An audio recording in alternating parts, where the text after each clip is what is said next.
Okay, hello everyone. Today I wanted to do a quick little tutorial on how I make my authentic Mexican beans. I'm from Texas, South Texas, so most of y'all would think that we have Tex-Mex food. I would say that the food we make is what we know as Mexican food. So these are as authentic as it gets to me. These are what I grew up eating. I kind of came up with this recipe as trial and error, as I don't know why my mom doesn't like to tell me her recipes, and she doesn't really cook that often anymore as much as she did when we were young.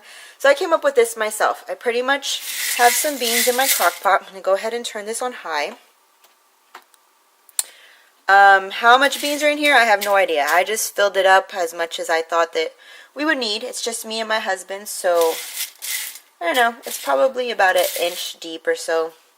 I cleaned my beans. You always want to clean your pinto beans because, like you can see right here, there might be some rocks. You want to get rid of the broken pieces and stuff like that. So I'm going to add some water. As far as how much water to add, you're going to have to be adding water throughout the cooking process. So it's not really, I can't really tell you exactly how much water to add. Right now I'm probably adding about an inch over the beans. And then I have some bacon here that I'm going to add. Let me get some tongs. This is 3 strips of bacon that I just cut into pieces. I'm going to add that at this point into my beans. Give it a little stir so that the bacon breaks up. I can tell you this will need more water. So all we're going to do is cover it up. I'm going to check it just to make sure. I'll probably check it about once every hour just to make sure that it doesn't dry out. You don't want it to dry out because the beans will burn. So just make sure that they're wet.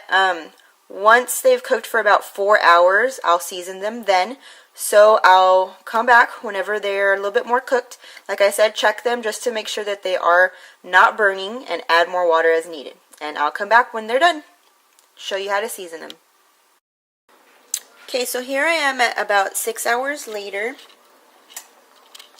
Like I said, I was watching them about every hour or so and adding water as needed. And right now the consistency is just a tad bit watery for me.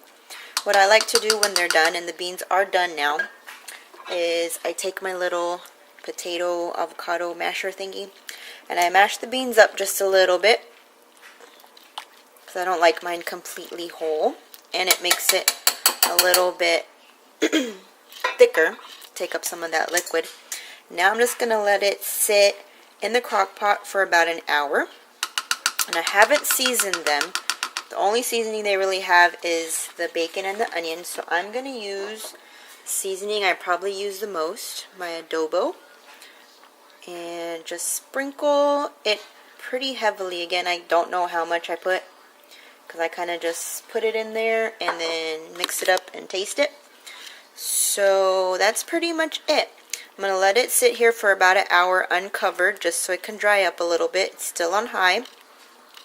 Taste it to make sure it tastes good. I usually don't add any salt, just the adobo. It has enough salt. And from here you can eat it like this. Or if you want to do refried beans, you can put a little bit into a saucepan, preferably with some bacon grease, and fry it up, and that'll dry it out and make it into refried beans. Hope you try it and you like it. See you later.